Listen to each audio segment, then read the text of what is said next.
जय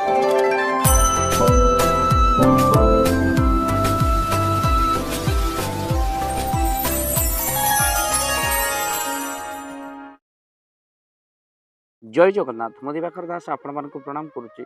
आम मैंने रात्रि में शोला बेले एमती किसी जिनस आम भगवान को कहवा आद्वारा आमको शांति निद हो रात्रि समय शोवा पूर्व निहाती भाव में आपड़ ये प्रार्थना करने को पड़ो तो कौन कहे आपण मैंने शोवा पूर्व मन रखि था आपड़ जानते दिन तमाम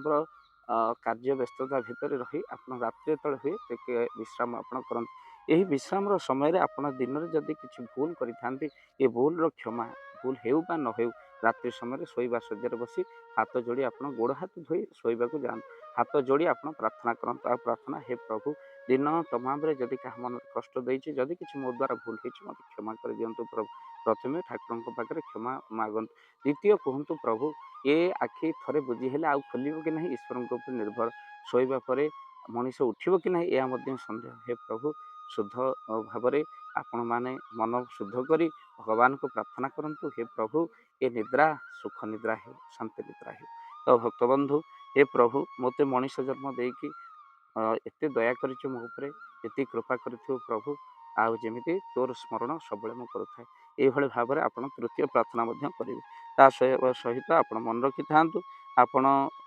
जदि सकाल भोर उठबार थी आपण अलार्म ठू बड़ कम दब तकिया देहरे आप टाइम लिखि दिंतु आ टाइम तकिया देहरे खाली आंगुठी आप टाइम एमती लिखिदेवे एमती आंगुठी टाइम लिखिदेवे ये 4:30 मत उठा तकिया को मुंडिया मारी आप शुंतु देखिए आपण मानकर कौन हो ना निद्र ठीक समय भांग आपंकर आ सहित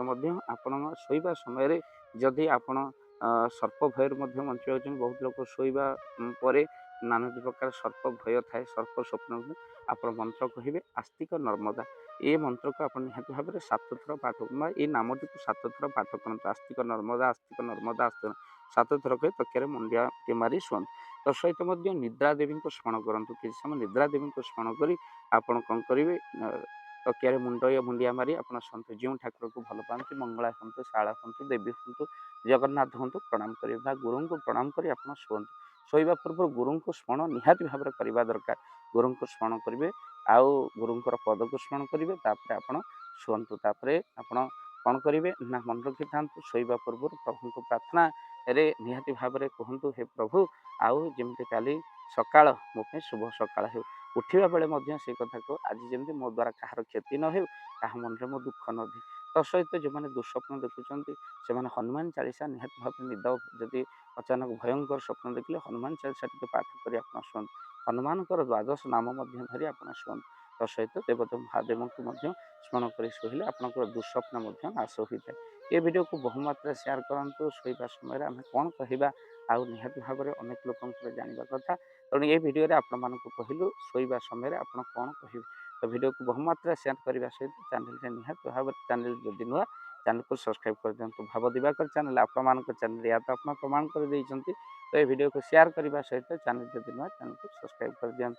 निश्चिंत गोटे मंत्र पाठ कर शोबे सर्वे भवन्तु सुखिनः सर्वे सन्तु निरामया सर्वे भद्राणि पश्यन्तु माँ कस्य दुःख। जय जगन्नाथ। धन अर्जन धर्म करी धर्मे प्राप्त नरहरि आपण उपार्जित धन को जदि धर्म कार्य लगेगा चाहूँगी किसी असहाय असुस्थ व्यक्ति पाखे आम प्रतिदिन पहुँचू आउ कि सहयोग करूँ जदि आपणकर से गुंडुची मूषा भली दान से कार्य लगे चाहूँगी स्क्रीन रे चली ए नंबर रे एबे कॉल करंतु आमे दबु आपन को फोन पे नंबर आपनकर जेतिकी समर्थ रही सामर्थ्य अनुसार आपण प्रदान करेंगे आपणकर अर्थ राशि एबे आपण जानिके आनंदित हेबे गोटी एम्बुलेंस किणा जाइछि केवल रोगी सेवा पई जदि आपणकर किछि अर्थ से एम्बुलेंस पई आपण सहयोग करिबा पई चाहंती तो एबे कॉल करंतु एही नंबर रे आपन को अशेष धन्यवाद। जय जगन्नाथ।